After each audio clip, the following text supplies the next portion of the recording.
Добре дојдовте во уште едно издание на Моја сторија. Циклус емисии кои што се бават со најчестите прашања и теми кои што ги засегаат младите. Минатата епизода зборувавме за една метафизичка тема, тоа беше љубовта. Тема која што секој различно си ја толкува. Да видиме нашите минати гости како зборуваа на тема љубов.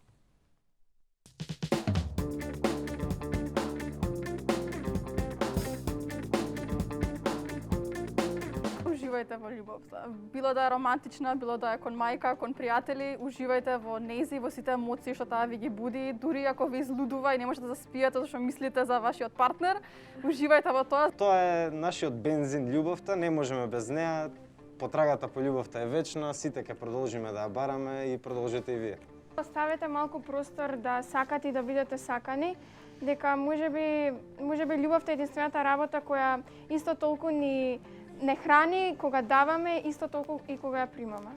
Сосема неочекувано се случи, тотално не бев спремен и не бев заинтересиран искрено, ама ете на крајот од денот заврши све преубаво.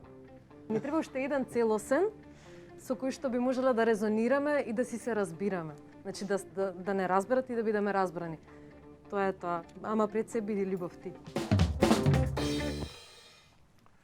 Так, некои ги мразат, некои ги обожуваат, некои велат дека е губење време, некои тоа гледаат дека е инвестиција, за некои нели потрошени средства, други на пример го гледаат тоа како едукација, како информираност, но сите можеме да се сложиме дека популарноста, големината и ангажманот околу нив се оди нагоре и нагоре. Нормално претпоставам дека свативте зборувам за професиите на јутјубер, на геймер, на инфлуенсер или како што сите заедно влегуваат под капата на контент креатори, односно креатори на содржини. Тоа ќе биде темата и за денеска. За наша среќа, најдовме успеавме да фатиме неколку примероци кои што се директно врзани со оваа тема. Тука ги имаме, значи, Александар Цаца Нито Ќуловски, кој што е атлета. Како си? Здраво, фала на поканата. До него е Валерија Преспановска, блогер, инфлуенсер, инстаграмџика, или што би рекла керка ми инстаграмка. Добре дојде и за тебе. Стефанатор Рашковик е јутјубер и геймер. Тука така се од една во друга страна оди. Добре дојде и ти. Фала. И последниот го имаме Данко Трамспотинг Димовски, кој што е коосновач во ГГМК, инаку гейм дизајнер и се бави со оваа проблематика веќе години наназад. Добре дојди и ти. Фала. Пред да почнеме со тешките прашања, предлагам да дзирнеме едно видевце на темата која што ќе ја зборуваме денеска и после тоа одма почнеме со дискусија. Ајде.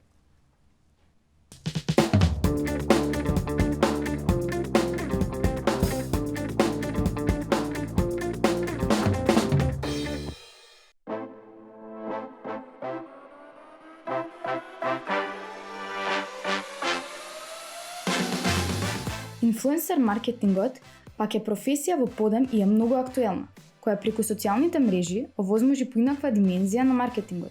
Пазарот полека открива дека купувачите го променија начинот на размислување и аголот на перцепција, па се помалку им веруваат на традиционалните форми на реклама, а се повеќе предпочитаат да слушнат лични мислења и искуства за одреден производ или компанија. Инфлуенсерите нудат лично, емотивно поврзување за одреден производ или услуга преку каналите на социјалните мрежи. Зборот инфлуенсер потекнува од англискиот збор influence, кој значи влијание. Според истражувањата, Инстаграм е рангиран како број 1 најважен и највлијателен канал за инфлуенсер маркетинг. Оваа друштвена мрежа нуди најмногу можности за визуелна, креативна и забавна комуникација со следбениците, а при тоа нуди и интересни можности за промовирање и рекламирање на брендови преку разни наградни игри и соработки од кои инфлуенсерот добива надомест или подарок во зависност од договорот со брендот. 17% од компаниите трошат половина од својот маркетинг буџет на инфлуенсерите. Денес инфлуенсерството е подостапно и мерливо од кога и да било порано, а повеќе продавачи известуваат дека го сметаат за ефикасен метод во остварувањето на своите цели.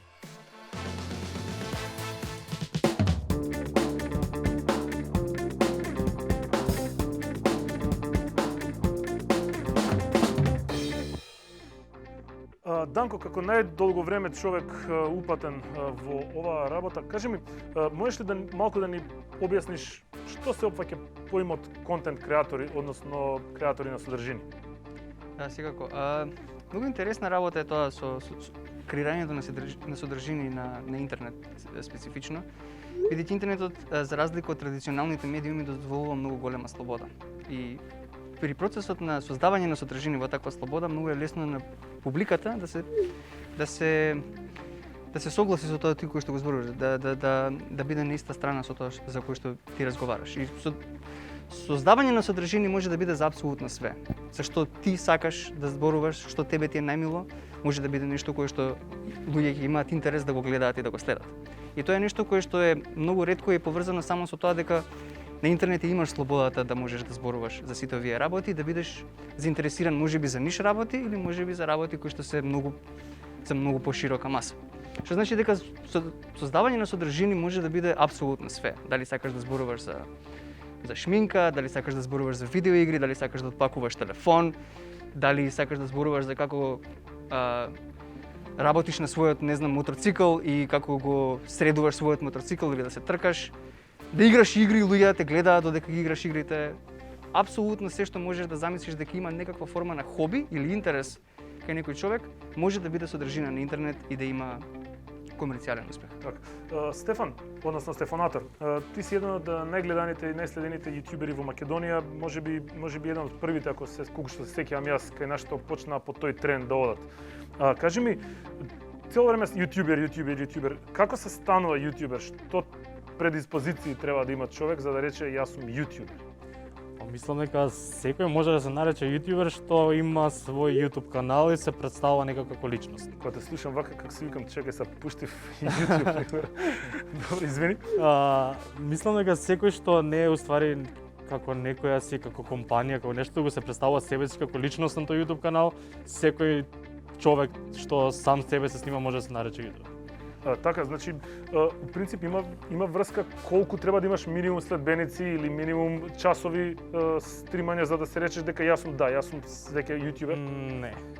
И да имаш 0 и да почнеш со 1. Мислам дека секој самото тоа што го прави, тоа што снима YouTube видео може да се нарече јутјубер. Добро, значи јас сум јутјубер. Валерија, ти имаш околу 23-4 следбеници на Инстаграм. Со ова што се бавиш конкретно, значи баш блогерство, односно инфлуенсерство, повеќе од 3 години, претходно веројатно си имала Инстаграм кога се пуштил во оптек. Кажи ми, па ти од твоја страна, кога ќе речеш инфлуенсер, што треба да бидеш за да се кажеш дека си инфлуенсер? Мислам дека не постои некоја конкретна формула за да станеш инфлуенсер или да се наречеш самиот инфлуенсер. Сметам дека инфлуенсер не се станува само со желба дека јас сакам да бидам инфлуенсер, туку баш напротив, луѓето или публиката која што те следи е таа која што ти го дава тој назив, еве да кажеме, те прави на некој начин инфлуенсер. Јас би можела да сакам да речеме, еве од утре јас решавам дека сакам да бидам инфлуенсер и да се трудам и да работам, ама ако нема луѓе кои што ќе ги интересира мојата содржина, ако нема луѓе кои што ќе ме поддржат и ќе му дадат значење на тоа јас што го правам, јас би си останала само со желбата. Добро, така да... како одбираш што содржина им треба на твоите следбеници или обратно, следбениците кои што им се свиѓа твојата содржина доаѓаат? Тие препознаваат што им се допаѓа. Јас тргнувам од тоа што мене ме инспирира, нешто што мене ме исполнува на тој начин. Што содржина имаш ти конкретно? Па мода, шминка, видеа, фотографии, најчесто тоа. Така. Не ти е, например, терет тоа дека денеска во денот мораш да снимиш, мораш да постираш на секој, не знам, пола сат или што, да смениш, не знам, различни облеки, различни локации? Не воопшто. Јас го работам ова со љубов, со посветеност и не ми е воопшто проблем. Напротив, уживам во тоа што го правам. Так. Александар Цацанито, ти си малце твојата работа е на другата страна, ти не се експонираш толку пред колку што е во бекграунд. Ти си еден од најдобрите играчи во Counter-Strike кај нас, Global Offensive. Предпоставам дека имаш фатено и 1.6 CS. Да, исто. Кога бев мал, да. Така е. ти си атлета, значи буквално за тебе веќе може да се каже дека ти си спортист. Ме интересира твое мислење. Ева, може би и Данко е тука исто компетентен да го збори, да го дискутира тоа. Може ли да се каже дека геймингот станува професија? Зборам за спортскиот гейминг, значи. Да. Реално да, јас мислам дека може поради тоа што моментално спортот секој ден се развива често и има многу организации, клубови кои што сакаат да инвестираат да направат бренд од тоа, да ги има најдобрите играчи, да учествуваат на највисокото ниво. Мислам дека да, се согласувам. Ме интересира зошто се уште, да речеме, не може да се пробие спортот на ниво на не знам, ја ги викам за обични смртници спортовите како што се, не знам, фудбал, баскет, ракомет. Па реално спортот досега има овие 20 години владе, мислам дека уште ќе се надградува и се надевам во иднина дека ќе биде исто толку атрактивно колку и кошарка, фудбал и така натака. Вреди да се инвестира во спорт? Да. Зборам индивидуално, дали е во ред човек да речеме да се посвети на спорт без да има, да речеме, предиспозиции за тоа? Секако тука сегаш има разлика, например, секогаш дали човекот ќе има талент или ама јас мислам дека според секој ако сака најпрво тоа да го работи, да се посвети, дека ако внесе доволно труд, дека секако дека може. Голем е проблемот и голема е разликата помеѓу електронските спортови и традиционалните спортови, бидејќи нашето општество не е спремно се уште за брзината со која што расте спортот како гранка да речеме на тоа. Главниот проблем кој е? Кога би бил тенисер, јас можам да бидам не најдобриот тенисер и да го поминам остатокот од мојот живот, бидејќи сум инвестирал да станам тенисер, ама не сум најдобриот за да одам на највеќите турнири. Можам да го посветам остатокот од мојот живот да тренирам други луѓе кои што не знаат да играат тенис. Тоа не е случај со спортот. И кога ќе земем во предвид дека млади луѓе влегуваат во спортот, што значи дека тие луѓе треба да го фокусираат огромен дел од своето време во нешто кое што не е сигурно дека би можело да им биде сигурна кариера понатаму во животот. Бидејќи реалноста сега ни покажува на тоа дека доколку не си најдобар, веројатноста е многу голема дека нема да имаш финансиски успех доволен за да можеш цел живот тоа да го тераш. Бидејќи ги нема тие постулати за да се вратиш назад кон тоа ако не си најдобар, да се реинтегрираш назад во општеството на друг начин, е многу ризично во овие години. Има бенефициран стаж спортот со оглед на тоа дека нели како што поминува времето, рефлекси паѓаат, не знам, вид, не знам, трпеливост? Не, се уште мислам дека нема. Ја не сум видел дедовци да играат професионален спорт. Животниот спан на тие луѓе е во основа 27-28 години и веќе си во наводници бескорисен во спортот во кој што ги правиш, пошто младите луѓе ќе влезат и ќе играат многу подобро од тебе и ќе бидат многу побрзи, многу полесно ќе ги научат работите. И таа е природата на спортот, што го прави да биде проблематичен. Дефинитивно и општеството наше дефинитивно не е спремно да може да ги поддржи тие луѓе на начинот на кој што е потребно за да можат да се реинтегрираат назад во општеството. Така. За јутјубери се заработува? Може да се заработува? Може тоа да биде професија да речеме? Мислам дека може. Со тоа што доколку не се сведеме само на заработка чисто од монетизација од YouTube. Значи правиме муабет дека имаш еден тип на монетизација која што односно добиваш средства благодарение на тоа дека луѓето гледаат и им излегуваат реклами. Тоа ти го дава YouTube. Да. Втор тип е соработка со брендови. Добро. Мислам дека така најосновно може да ги поделиме. Во Македонија не гледам колку брзо и кога би се средило тоа да можеш само од YouTube да живееш. Поради тоа што самиот тој CPM и самата таа заработка е многу помала од пример споредено со Америка, кој 20 пати помала, така што ако се сведе само на заработка чисто од YouTube, мислам дека не. Предлагам да дзирнеме, имаме еден прилог направено за геймерите, да видиме малку на таа тема, да свртиме конкретно, па после тоа фаќаме општо и другите теми.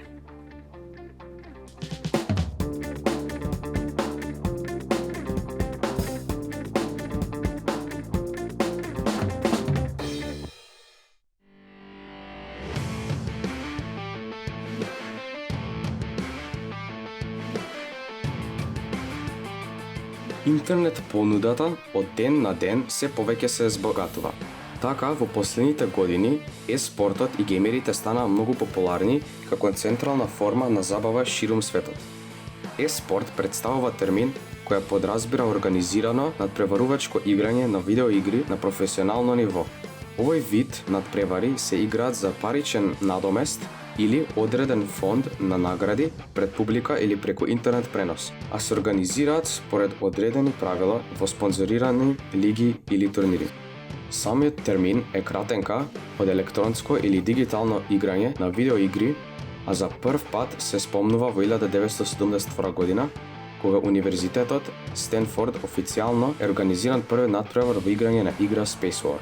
Геймерите, како своја платформа, најчесто одбираат Twitch, затоа што во неа има вграден систем за претплата кој им нуди дел од заработката на платформата. Лансирана на 6 јуни 2011 година, а подоцна во 2014 купена од гигантот Amazon.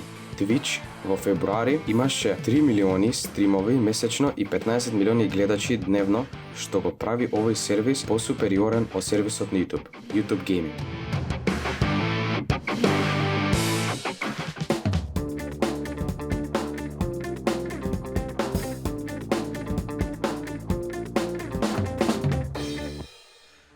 Александар, кажи ми, се јави некое дете кое што или човек кој што има, да речем условно кажано, талент за некоја игра.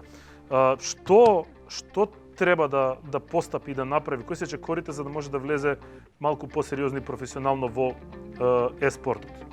Да, значи па тука секогаш како и во секој спорт најбитна е дисциплината. Значи да има добри тренинзи, добар план, исто така е битна тука и физичката активност, значи да спортува, да речеме да игра фудбал, кошарка, да се труди и така натака. Значи ти имаш, како изгледа тренинзите, ме интересира, по колку часа дневно е тренирање? Па зависи, има тимски тренинзи, има индивидуални тренинзи. Најчесто тимските тренинзи се околу 5-6 часа во денот, а индивидуалните се да речеме околу 1 сат. Од прилика така. Тоа се значи ние збориме за тренинг, седење на компјутер и играње со овакво. Тука влегува дискусија, стратегија со тимот? Да, све влегува тука, гледање, студирање на играта, индивидуалните грешки и така натака. Данко, знаеме дека постојат gaming houses, тоа се куки кои што обично сопственикот на тимот ги купува и во него ги сместува сите играчи од тимот, да речеме, како што одат на припреми фудбалери или кошаркари. Може малку да ни објасниш доколку знаеш што се случува, како функционираат тие gaming houses? Обично тоа се случува во неколку e-спортови. E-спортовите кои што се на повисоко ниво имаат многу посериозни лиги кои што се поврзани со целата таа работа, за да можат конкретните приватни организации да си го дозволат целото тоа. Значи зборувам за игри како Counter Strike, како Dota, како League of Legends и така натаму. И тоа се обично места кои што организациите се трудат да ги направат најкомотни и да има најубави услови за играчите кои ќе отидат таму. Тие куќи обично офаќаат приватни готвачи, приватни тренери, смештај во местото каде што во истата куќа во која што се игра, секој си има посебна соба со посебно веце и така натаму. Значи тоа се како хотели направени специфично за тие луѓе да се чувствуваат најкомотно и најрелаксирано и да можат до максимум да се фокусираат само на тоа конкретно кое што го прават. Не е секогаш случај да овие услови се така добри како што ги кажувам сега во моментов. Ретки се организациите кои што стварно можат ово во вистинска смисла да го приуштат. И тоа само уште укажува на моментот дека треба време да помине за да се стандардизираат тие работи, за да се знае точно кои се правата на тие луѓе кои што играат таму и кои се најосновните работи кои што мора да им се приуштат на нив за да можат да уживаат. Инаку е многу интересно и многу убаво. Обично се случува пред големи турнири, каде што некаде треба да патуваат во некоја држава и во буквална смисла на зборот од сабајле до вечер тие луѓе се фокусираат само на нивната игра и на нивното здравје, за да бидат до максимум тамо каде што ќе отидат. Шубо. Валерија, кажи ми, слушнавме како што се случува во однос на јутјубери и во однос на e-спорт.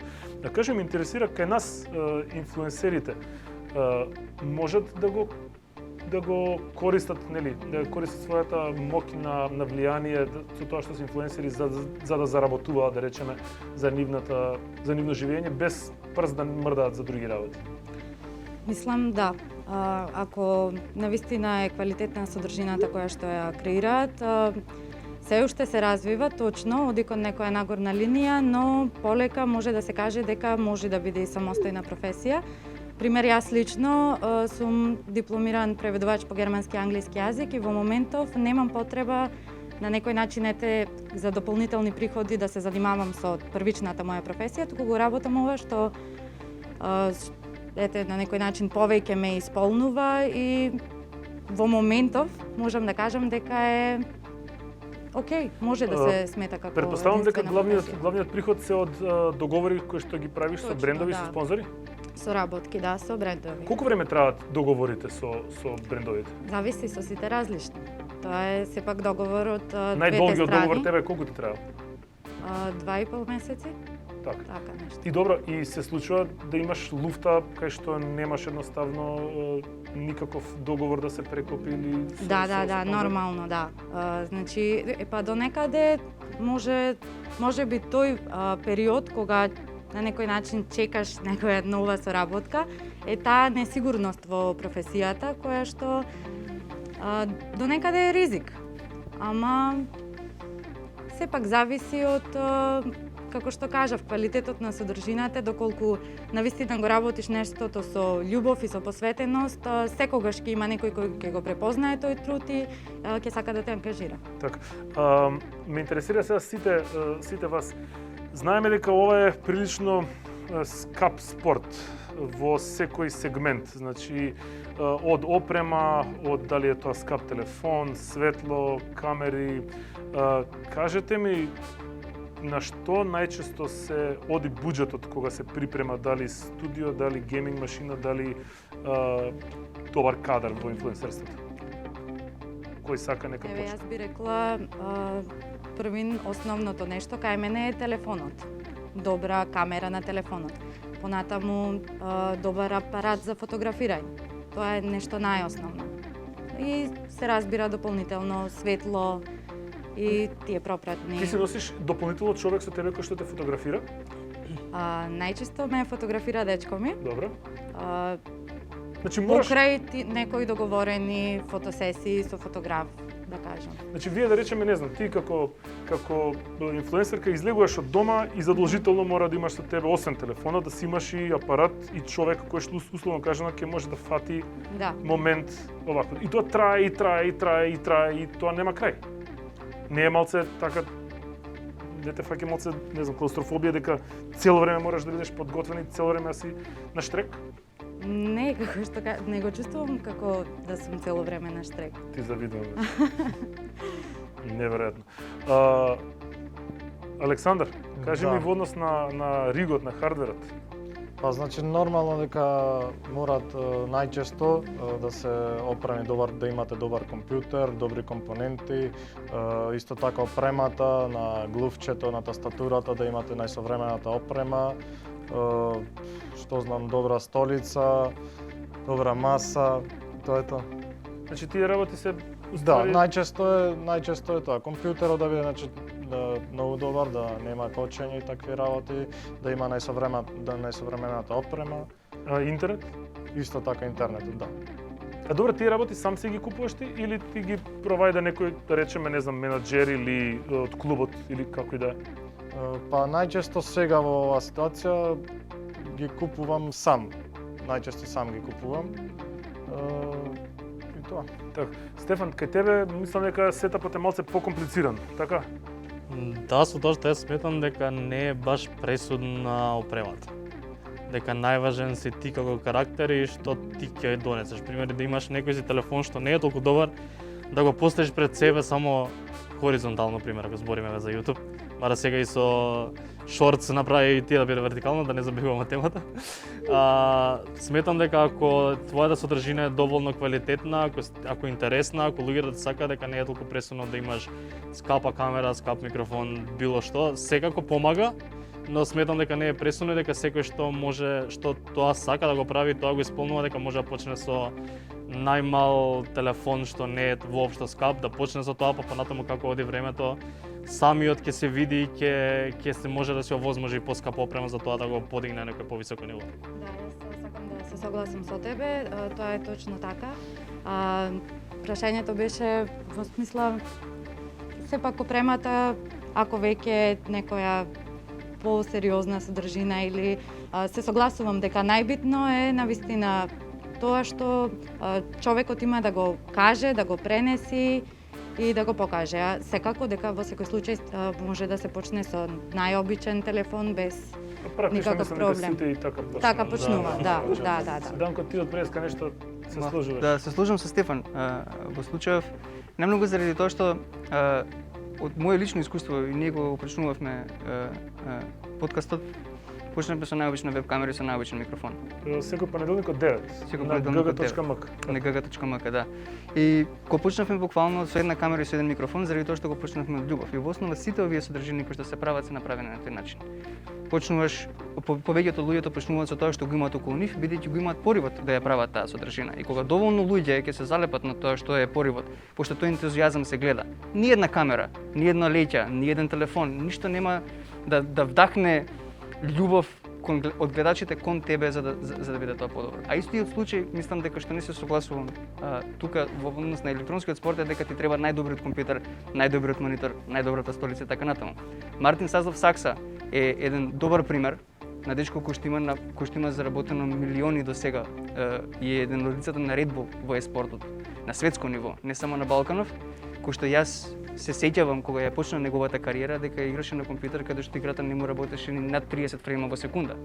Прв пат, иако беше најдобар во светот во Dota 2 во моментот кога го викнавме ние во подкаст да ни биде во емисија, тој ја немаше виден играта да работи точно како што треба да работи до моментот додека не дојде кај нас во студио.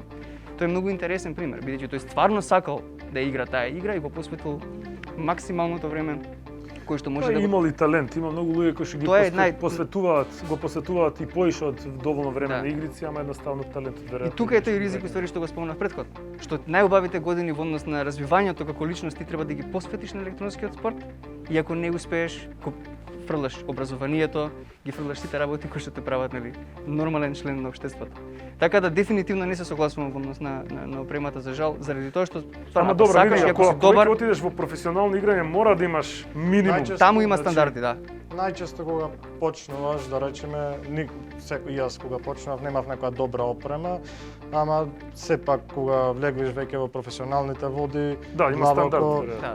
Не мора да значи дека ти треба да го имаш најдобрите компоненти, но да биде баш. Види, ако преме аналогија на тркачки спортови, мора да имаш спремна кола. Идже мора да има добра кола и спремна кола за да може да се трка со тие. Колку и да има он талент и колку и да има желба и вежба и така натаму. Коњажата си го прави својот. Тука доаѓаат организациите, куќите и така натаму. Тие кои што им помагаат да стварно го постигнат максималниот потенцијал. Ама за да бидеш препознаен, нема потреба. Сега малце ми доаѓа ова како да си правам интервју сам на себе, пошто сум јас дел од Чичи. Кажи ми, подкаст кој што сега е 7-ма сезона ја правиме. Кажи малце на гледачите да им објасниме од што црпиш идеи, теми, пошто е тоа, знаеш, во живо оди секој понеделник е нова материја. Од каде се темите? Се што се случува во однос на гейминг сцената, електронскиот спорт, технологија и така натаму. Ние сме ентузијасти за тоа и е нешто за кое што и кога се најдевме пред да го правиме подкастот по кафичи и по кафани и на искачање зборевме за тоа до бескрај. И така да тие работи се нешто кое што стварно нас не интересира и заради тоа и го направивме. Не го направивме за слава или за финансиски успех толку многу колку што го направивме заради тоа што стварно сакавме да збориме за игри. Многу интересно дека скоро сите во било кој сегмент почнуваат ентузијастички, од кеф, без никаква идеја дека тоа некогаш ќе се наплати доволно. И до толку е и убавината во цела оваа работа. За разлика да речеме од другите спортови мора да имаш подготовка, треба да идеш на тренинг, треба да, не знам, фудбал. Овдека си дома. Во однос на инфлуенсерството, значи алатот го имаш со себе, кој што можеш да се снимаш, слично и со YouTube. Така да тоа е предноста на овој тип на работи. Предлагам да видиме едно видео што го направивме прилог за јутјуберите, да видиме што тоа значи во бројки.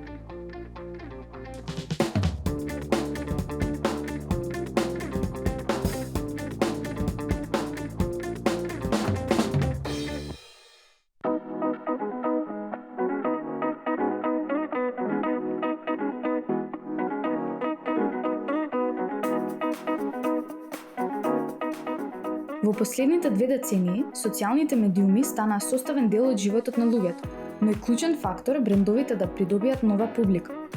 Со самото приклучување на се поголем број на корисници на платформите на социјалните медиуми, како Facebook, YouTube, Instagram, Pinterest, Snapchat, TikTok и Twitter, многу од нив стана и креатори на содржини, изработувајќи свои приказни преку фотографии и видеа за да бидат видени од другите. Така се родија така наречените инфлуенсери, геймери и јутубери кои брзо го привлекоа вниманието на пазарот. Со сигурност може да се каже дека YouTube е најпопуларната видеоплатформа со широк спектар од избор на содржини. Со својата едноставност, таа им олеснува на креаторите на содржини за брзо време да ги споделат своите објави до широката публика. Значи, без разлика дали станува збор за бесконечни упатства за убавина, прегледи на производи, канали за играње или вежбање, YouTube има се. Дали знаете дека првото видео на YouTube било постирано на 23 април 2005 година, од страна на еден од тројцата основачи на платформата? На видеото од 18 секунди, насловено како Јас во зоолошката градина, се појавува Карим Џавид, кој стои пред еден куп слонови во зоолошката градина во Сан Диего. За само неколку часови видеото имало огромен број на прегледи, а до денешен ден истото број 90 милиони прегледи. Но она што е најчудно е дека ова видео е прво и единствено на Карим на YouTube. Според најновите статистички податоци, YouTube има 2,3 милиарди корисници ширум светот, заклучно со 2021 година и долг период беше на врвот на листата, се до појавувањето на Facebook. Овие 2,3 милиарди корисници се дефинирани како гледачи кои посетувале страницата најмалку еднаш месечно, а 79% од нив велат дека имаат свој профил на YouTube.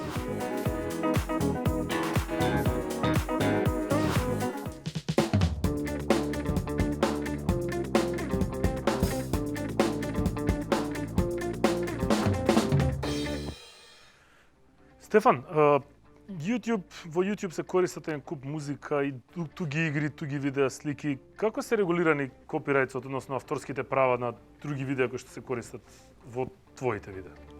Па, мислам дека најголемиот проблем го прави музиката, со тоа што веќе YouTube во последниве 2-3 години има возможност сам извор на нивни песни, музика која смееш да ја користиш без никаков надоместок, туку можеш само да ги користиш и до таму да се црпи.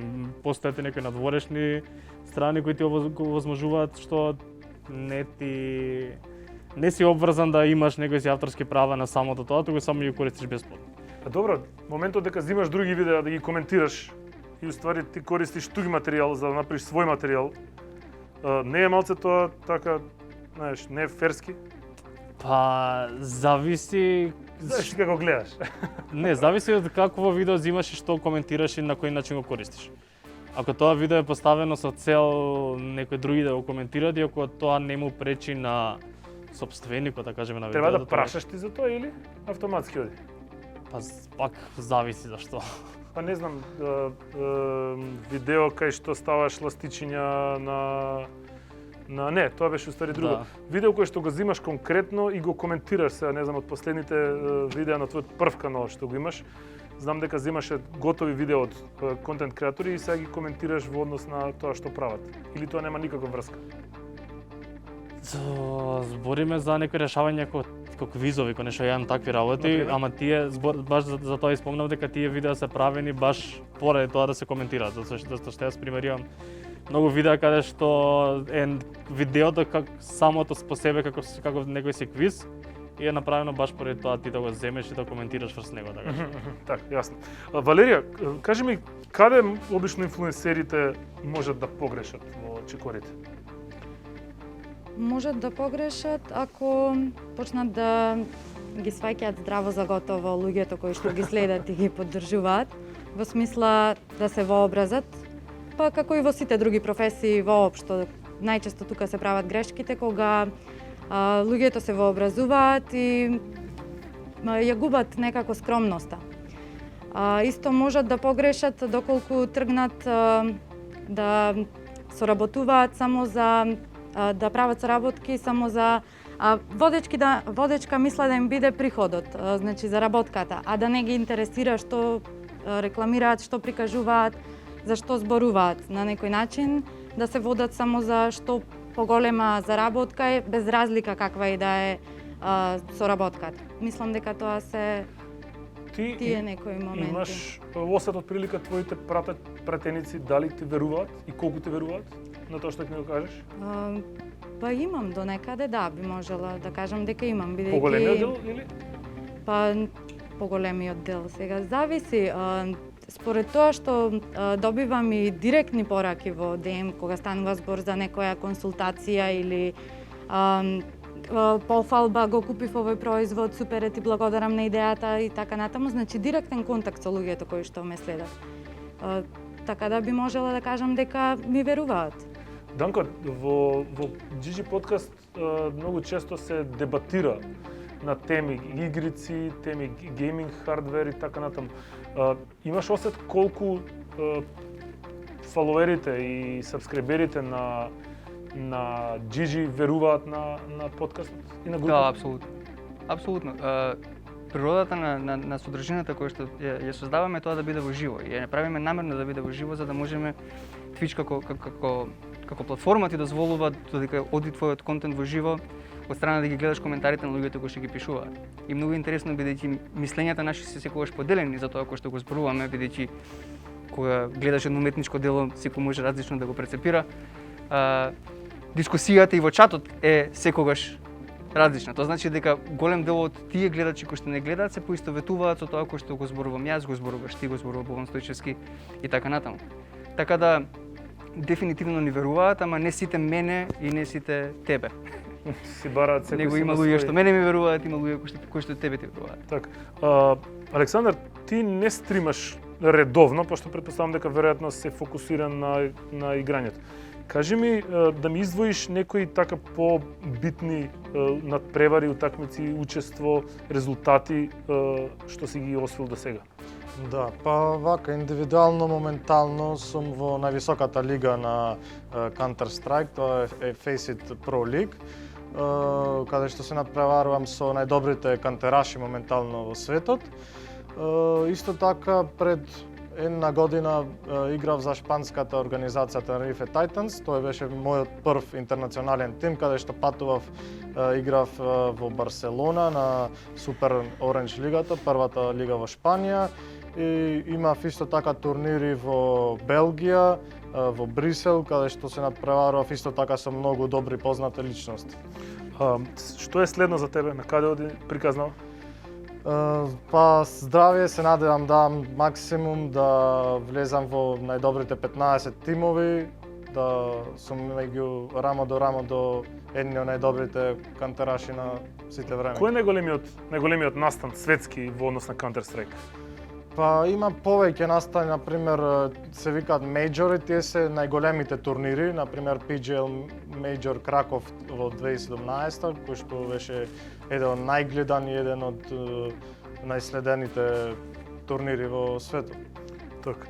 Кажи ми, многу ме интересира ова, постои ли некаков джендер баланс во однос на еспортот, во однос на девојки и машки што играат професионално? Па секако како што секако дека не. Секако дека не, да, поради тоа што не знам, уште владее да речам машката популација во игрите, но исто така има и се организираат турнири и за женската популација. Се надевам дека во иднина ќе се изедначи тој просек. Знам дека ESL, односно на ESL, што е во организација на Intel, пред 4-5 години беше онака ставено на пиедестал дека треба да се стимулираат девојките почесто да влегуваат и по сериозно да влегуваат и да играат во како атлети во еспортот. претпоставам дека треба уште долго време да работи, но кога ќе видиме нели статистички дека и како девелопер имаше многу малку до пред неколку години, а сега се практично избалансирани, мислам дека иде на добра страна. Стефан, ме интересира кои јутјубери се тебе инспирација? Од кај црпиш идеи? Ајде, имиња, колега, имиња. Не, мислам еден човек што најмногу би го извел, што може би е најклише одговор што можам да го дадам од сите, а тој е PewDiePie. Затоа што не знам, едноставно човекот ми од секојаш сум се восхитил и секојаш најмногу сум се поврзал со него и некако гледаш во него и го чувствуваш тоа што он сака да го прави. Човекот буквално можеше да се пензионира пред 6-7 години или колку и да се, а го прави тоа се уште од љубов, така што некоја најголема инспирација црпам од него. Валерија, ти? Јас ако зборуваме за светски некои познати инфлуенсерки, би ја спомнала Тамара Калинич, која што по потекло е србинка, а е светски позната. Камила Коелјо, Негин Селехи, има доста и од Балканот, србинки. Има некои македонски кои што сметаш дека се прилично успешни во тоа што го работат? Секако дека има, да. Си ги доживаш како конкуренцијата? Не, воопшто. Не ги доживам. Секој е посебен во ова, да кажеме, професија, бидејќи има некој свој печат. Има нешто што конкретно ги привлекува луѓето и зашто го сакаат. Никој не го доживувам како конкуренција. А дали сметаш дека инфлуенсерството е директна конкуренција на традиционалниот маркетинг, како што го знаеме ние, флаерче, не знам, памфлетче, билборд и така натаму? Во светот да, кај нас мислам дека оди кон тоа, почнува да станува посериозна, да кажеме, закана на традиционалниот маркетинг, но би рекла и да и не, зависи која е целната група на која што им се презентира некој одреден производ. Например, ако за некоја реклама или кампања која што ги опфаќа младите, нормално дека тоа би одело на Инстаграм. Но доколку станува збор пример за Космодиск, баба ми сигурно нема да го види на Инстаграм, туку ќе го види на реклама. Не, ќе го види на телевизија, се разбира. А си се пробала некој друг медиум? Па да, пробав и јас. Отворив YouTube канал, ама некако, не знам, повеќе се пронаоѓам во другово нешто. Многу интересно дека сите прават условно кажано иста работа, а луѓето се пронаоѓаат лево или десно. Знам многу луѓе кои што пробале да ги хендлаат сите заедно медиуми, ама не успева тоа така. Данко, можеш од прилика да ни направиш паралела и различности помеѓу, еве ќе ги земеме YouTube како видео стриминг сервис, Twitch како малце гейминг ориентед и Instagram како инфлуенсер ориентед сервис? Многу се различни, тоа како да споредуваме, не знам, јаболка со праз и со камења. Стварно се многу различни. Twitch е платформа која што е поврзана, која што е направена специфично само за во живо програма и програма со која што константно си во комуникација со публиката. Не дека YouTube не е содржината, немаш комуникација со публиката, но е на многу попасивен начин. Ти го пушташ контентот на интернет и после тоа они го конзумираат и ти пишуваат коментари, во коментарите се комуницираат. И тие две работи се многу различни. Мислам дека Instagram е некаде помеѓу вие две. Ако го ја занемариме должината на содржината, ако земеме во предвид дека имаш сторис кои што се видео, имаш нели слики и комуникација преку коментари и директни пораки, е некаков чуден микс од овие работи. И тоа е убавината на создавање на содржини во интернет. На кој што му одговара и на тоа што сака да зборува, за тоа ќе си ја најде платформата и таму ќе се обрати према луѓето. Мислиш дека може некој да биде еднакво успешен на повеќе платформи? Многу е тешко. И многу се ретки тие случаи кои што се имаат случајно низ историјата да имаат таков успех. Обично тие луѓе се успешни поради некоја друга работа, па се успешни на сите. Джек Блек е многу добар пример за ова. Многу познат глумец кој што е и музичар, истовремено има бендови и така натаму. Он реши, има многу активен Инстаграм и многу активен Твитер. Реши да направи YouTube канал. Мислам дека за една недела имаше 3 милиони сабскрајбери. Го функционира тоа? Джаблински гейминг? Да, работи? Да. Не, функционира и се уште зависи од личноста и зависи во која зависи колку се познат надвор за да ако почнуваш од нула е најубаво да се обратиш баш кон конкретната публика која што сакаш да зборуваш кон неа. Па после тоа другите работи да дојдат паралелно. Никогаш не можеш да видиш и Twitch и YouTube истовремено. Можеш или едното или другото. Направивме анкета во однос на тоа колку луѓето пратат, следат, знаат што е било што од ова што го разговараме, предлагам да ја погледнеме.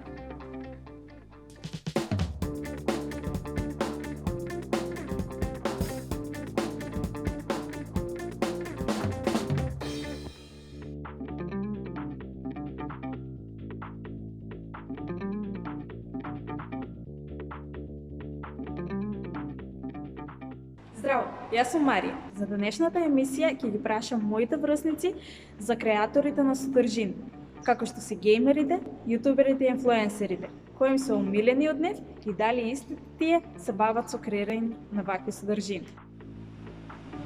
Здраво, ние правиме анкета, дали ќе може да ви поставиме неколку прашања? Кои социјални платформи најчесто ги користите? Користам платформите Instagram најмногу, после YouTube, Facebook користам и така. Instagram, Twitter, Snapchat, YouTube и други. Facebook, Instagram, Twitter, YouTube, Snapchat. Можем да издвоим Instagram. Дали следите инфлуенсери и дали им верувате на советите кои тие ги дават? Ги следам поради тоа што дават добри совети за мода, лајфстайл, понекогаш им ги послушувам, а понекогаш и не. Најчесто следам модни инфлуенсерки, најчесто од Македонија. И да, им верувам на советите кои тие ги даваат. Не следам инфлуенсери. Да, следам неколку инфлуенсери, една од нив е Кристина Пан. Не ја обожавам, дава добри модни совети и да ја верувам. Дали следите јутубери и која нивна содржина најмногу ви се допаѓа? Многу ретко следам јутубери, повеќе YouTube да користам како платформа за слушање на музика. Тематски видеа, daily vlogs, пренкови, понекогаш гледам и како тие играат игри. Најчесто тие се странски, а видеата се поврзани најчесто со шминка, мода, смешни видеа. Најчесто гледам за подобрување, за self-improvement јутубери. Дали играте игри и колку? Не сум по игрите многу. Не, никогаш не сум имала симното игра, ниту на телефон, ниту на компјутер. Порано играв повеќе игри, сега играм многу помалку. Не играм игри. Пратите ли спорт и имате ли некоја омилена атлет? Не пратам спорт.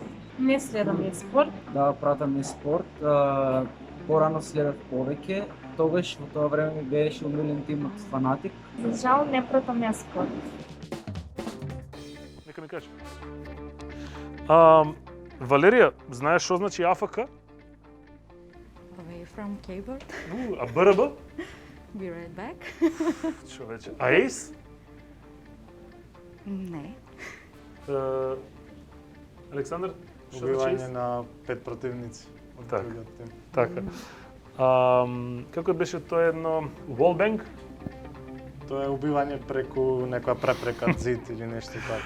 А знаеш што е агро? Не. Данко, што е агро? Кога ќе приличиш внимание на нешто што не сакаш да му го приличиш внимание. Знаеш од каде доаѓа зборот агро, Стефан? Не. Агро е од агресија. Ова го зборувам заради тоа што геймерите, конкретно значи луѓето кои што играле малце посериозно игри, си имаат свој речник направено и кои што си го практично користат цело време. Многу од тие зборови се користеле на исти начин и претходно во животот, во секојдневието, само што сега се попопуларни пошто Јас знам дека голем дел во војна се користеле многу слични зборови како скратеница, ASAP и така натаму, само што сега се популаризираат малку на ова. Ви се случило на нив сигурно им се случува, знам заради тоа што мене ми е така, да седнете во кафич на времето пред години и години наназад, кога може да се седи во кафичи и да слушате разговор од геймери кои што не го разбирате цел? Не знам, можеби. Стефан, ти? Обично не слушам разговори кои тие што седат до мене. Многу се гласни геймери. Не слушаш? Јас едва чекам да си седнам, да си изнаслушам некој друг. Александар, тебе се случува да седнете во кафич да зборувате и да сватите од страна дека тие што гледаат како малце како шљаки? Да, некогаш да. Да, ми се има случај. Данко, ти? Секој понеделник. Да. Кажи ми, Валерија, what's the deal? Што е работата со купување на фанови и органски фанови? Која е поентата? Можеш ли малце да разграничиш за гледачите? Која е поентата? Мислам дека секој кој што сака да бидете на некој начин инфлуенсер, блогер, ако се води само од желбата да станеш што побрзо тоа што си замислил и тргнува на тој начин побрзо да ги добие тие некои бројки, се залажува првин сами од себе, си прави некоја лажна слика за себе, потоа ги залажува и останатите. Во оваа професија, да кажеме, не функционираат така работите. На прв поглед бројките се оние кои што се смета дека се клучни за ова нешто, но јас сметам дека не е баш така. Бројките да се тие кои што првично привлекуваат внимание, но побитно е каков е односот со луѓето кои што те следат и колку се реални тие луѓе, колку ти веруваат, колку му значи твоето мислење. Сигурно не го интересира некој од Индија или од Африка што јас денес имам да кажам, да споделам.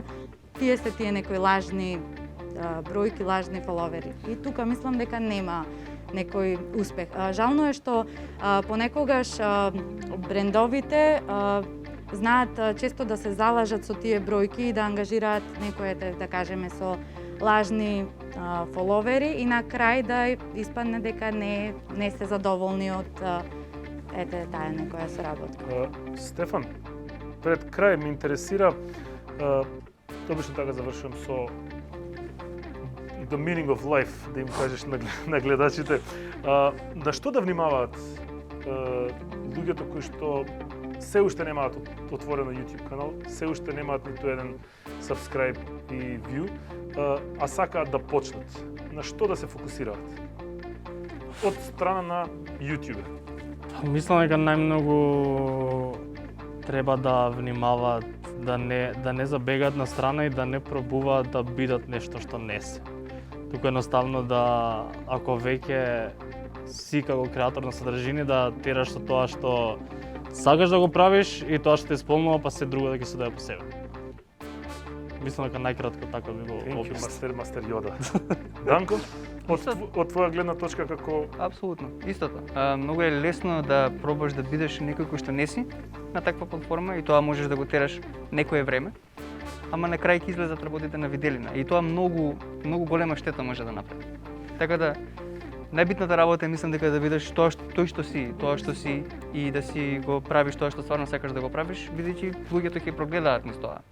Сега ми дојде прашање, иако сме на крај, сакам да те прашам, ти си успешен гейм дизајнер. Значи, чисто за публика да знаат дека гейм дизајнер не е тој што дизајнира 3D модели, туку тој што ја прави и осмислува играта. Тоа многу често кај нас се прави грешка. И ме интересира само накратко, има ли врска некаква кај тебе гейм дизајнот во однос на контент креационот што го правиш ти и обратно? Да, двете работи се многу поврзани. Јас сум научил како да правам видео игри гледајќи содржина на интернет. Не сум имал никаков друг начин, освен тој, за да допрам до што е образованието кое што ми е потребно за да ја работам професијата која што работам секојдневно. И сега, како што поменуваат годините, колку ја користам истата таа платформа за тоа што сум го стекнал како искуство да го вратам назад. Двете работи не се различни, него се едно исто. Така да искрено немаше да бидам таму кај што сум сега во животот, да не беа тие содржини на интернет кои што можев да ги абсорбирам и не би можел да го замислам животот. Александар, ти си еден од најдобрите играчи во Counter-Strike во светот. Да беше фудбалот прашање, претпоставам ќе беше сега Роналдо. Така некоја аналогија? Па ќе речам Пеле, ама сум малце постар Пеле. Тоа е прилично голем успех, особено дека доаѓаш од Македонија. Тоа што ти го правиш е толку големо да не сум сигурен дека голем дел од гледачите го перцепираат и разбираат колку е тоа високо во однос на една од најплатените индустрии во светот во моментов. Но имаат голем дел од луѓе и млади кои што сакаат да одат по твоите стапки. Накратко да им кажеш на што да внимаваат во почетничките чекори. Па најбитно ако сакат тоа да го почнат е битно тоа да го сакаат, значи да имаат љубов кон тоа, да се трудат, да имаат дисциплина, што знам да го работат тоа нон-стоп, да уживаат во тоа. Да ги убедат родителите дека треба да го прават, дека се добри. Најчесто тоа е тешко, ама со тек на време се случува. Да. Валерија, кажувај сега за новите блогерџики, инстаграмџики, инфлуенсерки совет. И јас би го кажала истото, најбитно е да бидат своји, да не се трудат да бидат нешто што не се, да тргнат од самата желба кон било која сфера и да е тоа. И само напред. Да бидат органски, значи. Да, дефинитивно. Знаеме дека за геймингот општо владе мислење дека е трошење време и дека е нездраве и дека е зависност и дека тоа треба да се сосече и дека тоа таму што седат и што пушат и што се зачурени и дека ништо не прават во животот, дека за нигде се и дека само играат игри. Александар спомна дека е многу важно за да се биде успешен во тоа што се прави, без разлика дали е спортист, дека е многу битна физичката активност. Имате ли вие некој режим кој што покрај ова што го правите, го практикувате во однос на физичка активност? Па Јас ти спремен си. Јас да, секогаш сум сакал да идам фит, да често посетувам теретани, играм фудбал со другарите, кошарка, на некој начин да е спорт. Да се дружам со пријателите, не е само игра дека играме нон-стоп на компјутер, туку тука исто така и физичката активност. Се сложувам јас со тебе. Валерија, ти изгледаш фит, како ти ја одржуваш линијата? Правам некој баланс во исхраната. Имам периоди кога повеќе внимавам како се исхранувам, внесувам, пробувам да се хранам поздраво, имам периоди кога не се посветувам толку на тоа. И така. За вас двајца знам дека вие сте 24/7 на теретана, дека одите на базен, пливате, дека вежбате, да. Да прашав заради тоа што следна тема ни е здрава храна и здрави навики. Знам дека сигурно секој од нас, дали во одреден момент од животот, бил фасциниран и посветен и на едното и на другото. Еве, вие си кажете, за вас двајца си знам. Така да, тоа ќе го збориме во следната епизода. А сега ви благодарам на вас што ми бевте гости тука. Мислам дека вие сте последната епизода со маски. Ако биде секако што треба, следната ќе бидеме порастеретени. Тоа е тоа. Не ми е секојаш со маска поубаво, пошто оваа фаца да се скрие треба. Вас, драги гледачи, ви благодарам многу. Благодарам што не следевте. Не забравете дека и следниот вторник одиме со друга тема која што овој пат ќе биде здрава исхрана и здрави навики, спорт. До тогаш останете здрави, чувајте се, бројките паѓаат. Конечно ќе можеме малку од малку да се ратисаме и да воздивнеме од оваа пандемија што не снајде. Чувајте се, уживајте и се гледаме следниот вторник во истото време на истото место. Довидување.